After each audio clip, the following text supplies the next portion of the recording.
ओम अज्ञानतिमिरन्धस्य ज्ञानाञ्जनशलाकया चक्षुरुन्मिलितं येन तस्मै श्री गुरुवे नमः. So thank you, Dr. Kavita. And thank you all the dignitaries who are sitting in front of me. Very good morning to all of you.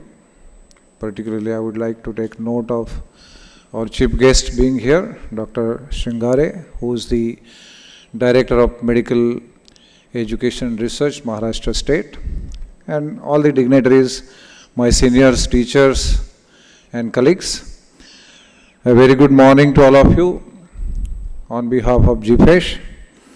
I have been told to speak on global health challenges and can India provide solutions.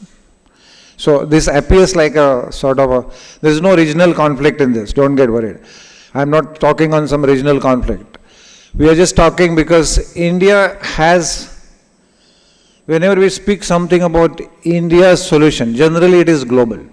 Because India is a country which has a naturally accommodative mentality. Vasudhaiva Kutumbakam. They are always looking at the world as their own family. So naturally, they will have solutions. Today we will have many talks. Of course, I am very glad to see so many people early in the morning for a subject called as preventive medicine. And all those medical students will remember, preventive medicine lecture means 3 or 4 people in front and that too those who have not probably completed their attendance sheet. This is the state of affairs. Because just now Dr. Thakur told us that how the prevention has those secondary and tertiary parts, and we are experts at that. So I am not going to go through the numbers and challenges, and all of you know actually if we start looking at that subject, we might write a whole book on that, health challenges of the world. Today we will focus only on these 3, cancer, cardiovascular diseases and mental health.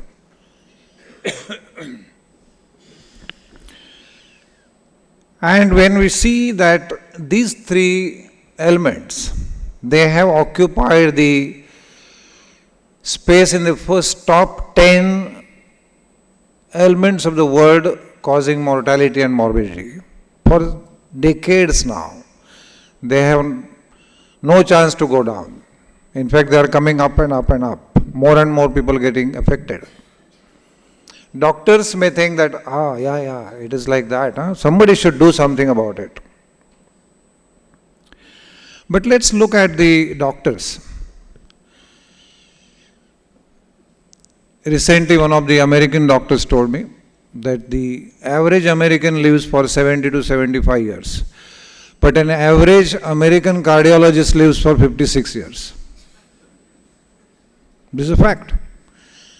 Our own IMA, Indian Medical Association, in 2011, they presented a data, it came in the DNA newspaper also, from Pune, that average lifespan in India also has gone up, 65, 70. But Indian doctors generally live from 56 to 59 years. It's a fact. So it is, when we are looking at these issues, we should not look at only for, it's for them, it's for us also. Having said this, when we come to the probable solutions, before we talk of solutions, we need to change some paradigms in our life.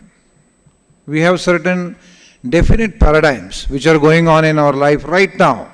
We are acting on those paradigms.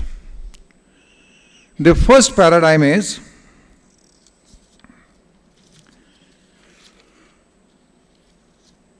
that in India there is a healthcare boom. If you attend all these healthcare summits, they are actually almost celebrating that healthcare is booming in India. Wow!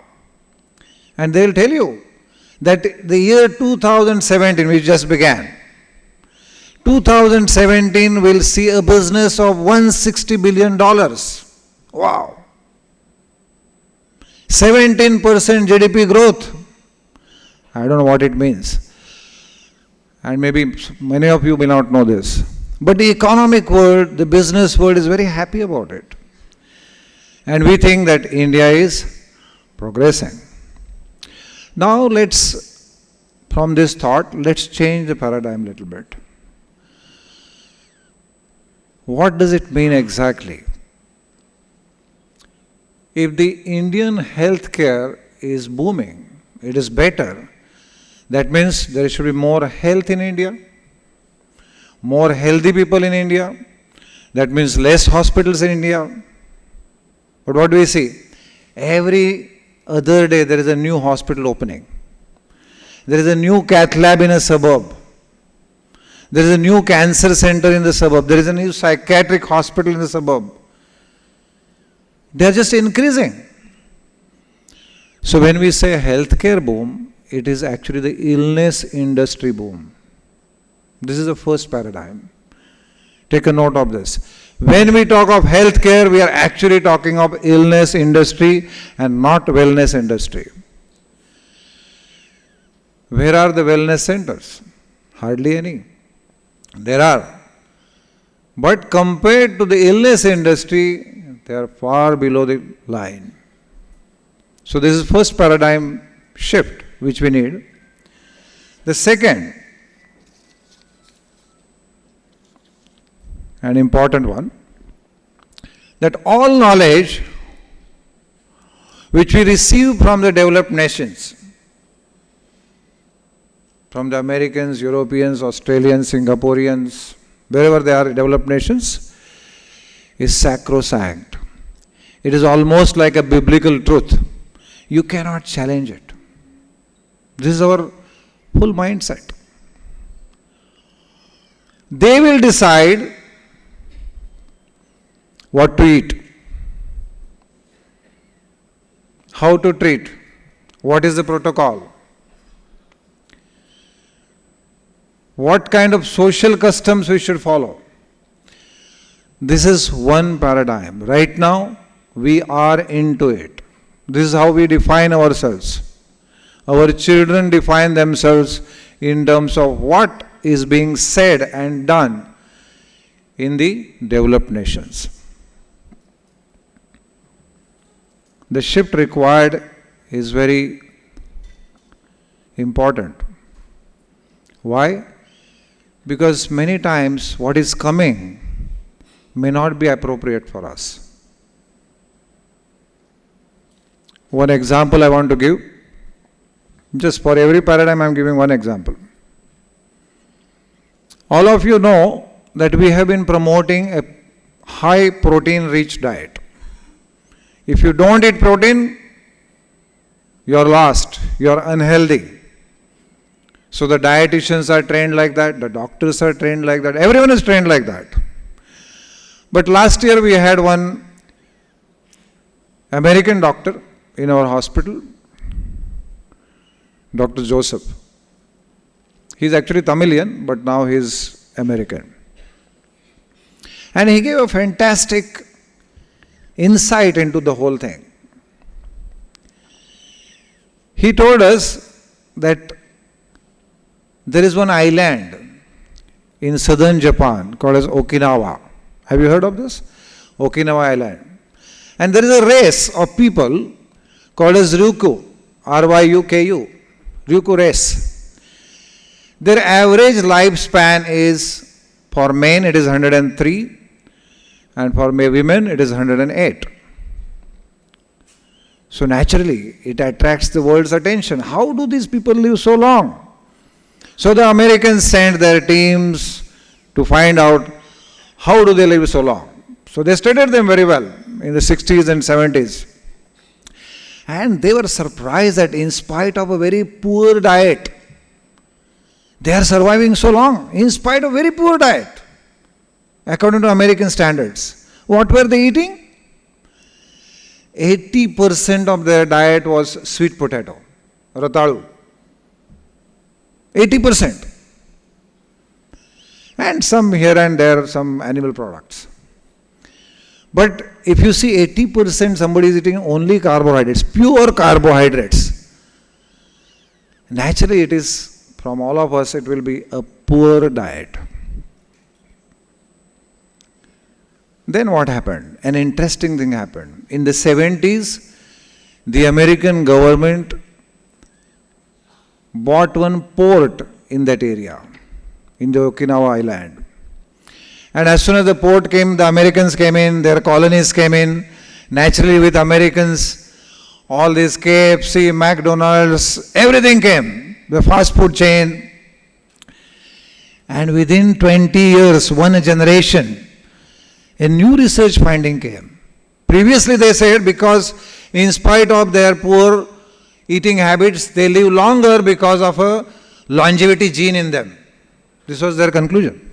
There is a longevity gene in them.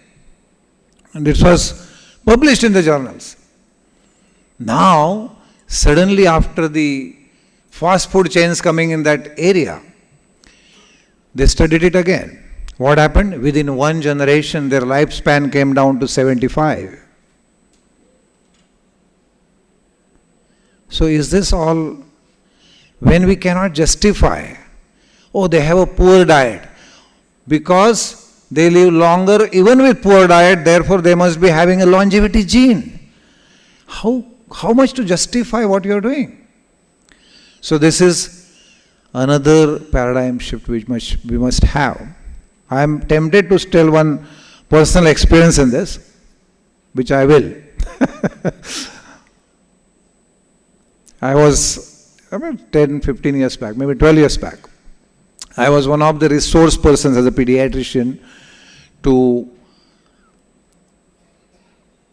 propagate AIDS prevention campaign in Mumbai, organized by our Indian Academy of Pediatrics, UNICEF, like it's a joint venture. So when they are training, they were actually training young girls and boys from 9th standard onwards on simply one issue, condoms. That's the only issue they were teaching. And during those conversations, the girls were being taught that if a boy shows some aggression, touches you somewhere undesirable, then what you should do is quietly, softly tell him, no, not now, and come out of it. So there I stood up, I said, wait a minute, I think this is not appropriate for India. I said, in India we should teach the girl, take out your sandal and slap him. So everyone objected, no, Dr. Sankhe, how this can be done? This is not proper. This is not what the UNICEF is saying. They have given us a protocol. And later, so they were objecting, they did not listen to me. In the lunch time, I just spoke to them. I said, would you teach this to your daughters? Obviously not. So this is the paradigm shift we need, that everything coming from there is not sacrosanct. It is not biblical truth. We can question it. We should look at it from our perspective. And third, they only can do research, we cannot. We are supposed to only follow. Whatever the research they do, then we do a secondary study or a tertiary study and prove that they are right. This is our research right now, Dr. Singare. This is how we do right now, correct? Need to change this. Here again, a personal experience story which will support the shift of the paradigm.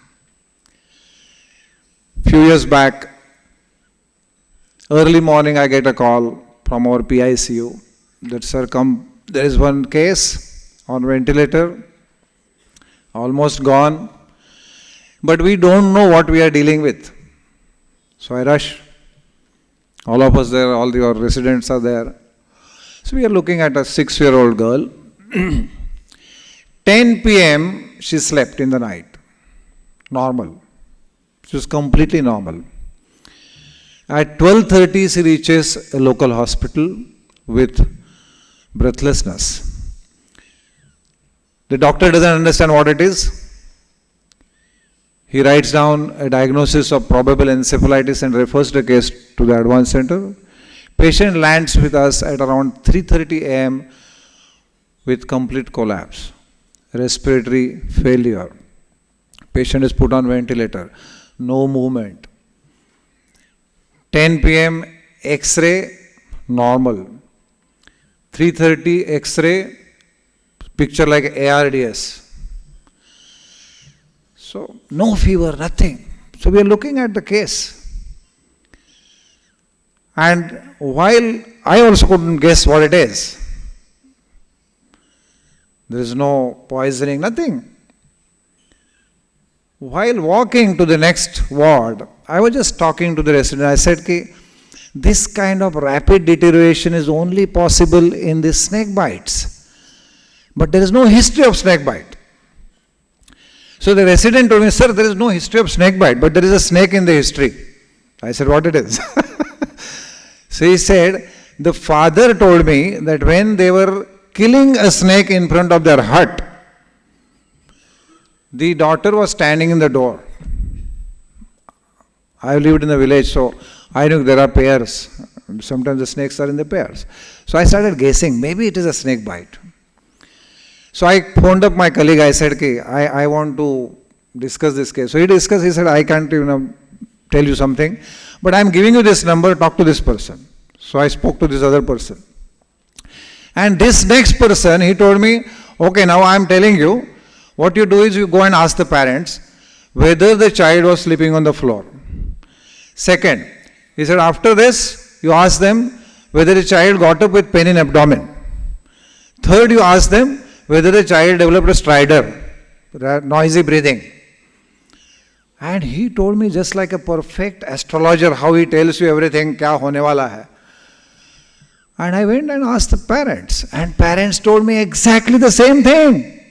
That a child was sleeping on the floor, child got up with pain in abdomen, then started getting rough breathing, that's how they rushed to the doctor, and slowly, and he told me there will be ptosis, this, that. And I was amazed at this doctor's acumen. Just on phone he's telling me this. Who was that doctor? He was Dr. Bavaskar. He's sitting here.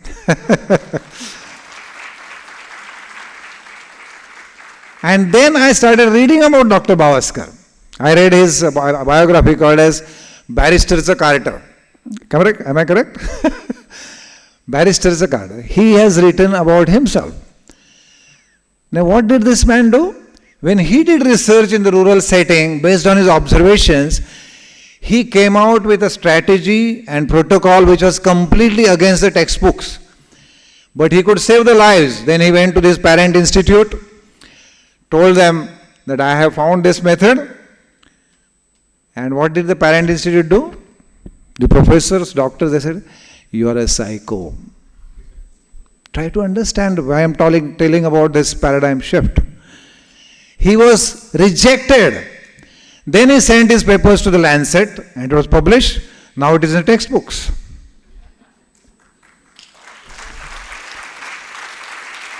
So we require this kind of paradigm shift in our thinking. And of course time is up now. So I'll just take a few more minutes. If you have shifted the paradigms like this, and you are serious about it, then I want to quote Winston Churchill, who says, because I want the effect to be a little long-lasting. He says, man will occasionally stumble upon truth, but he usually manages to pick himself up, walk over or around it, and carry on. Let this not happen to us. Let us look at the truth from our perspective. Let us not kill that inquisitive person within us, which can tell us that we are here to provide healthcare. We are simply not disease managers. We are something beyond that. And what are the Indian solutions? I am sure all of you, 350, 400 of you, each one of you will have one solution. But I am just proposing 3 from my side. What are those 3 solutions? Because we are talking about diseases. Nowadays, diseases have found a new causation. It is called as the psychoneuroimmunological causation. So therefore, we need to look at yoga and spirituality as interventions very seriously. Second intervention which we can have is our lifestyles. Our lifestyles can be based on traditional methods, Ayurveda, which is actually a science of healthy living. Let us look deeper into it. We don't have to reject just because it doesn't have probably the same protocols of research as the allopathy has. And the third one, which is absolutely basic to India, which can actually mitigate the pain caused by so many mental illnesses. Again, doctors, the statistics is very clear. Doctors suffer more from mental illnesses than anyone else. It's a fact. You see the statistics. Doctors are likely to commit suicides more than common population. It's a fact. You look at the statistics. So therefore, we need to make sure that these 3 interventions are part of our future healthcare planning. And with these words, I'll end my talk here. Thank you very much.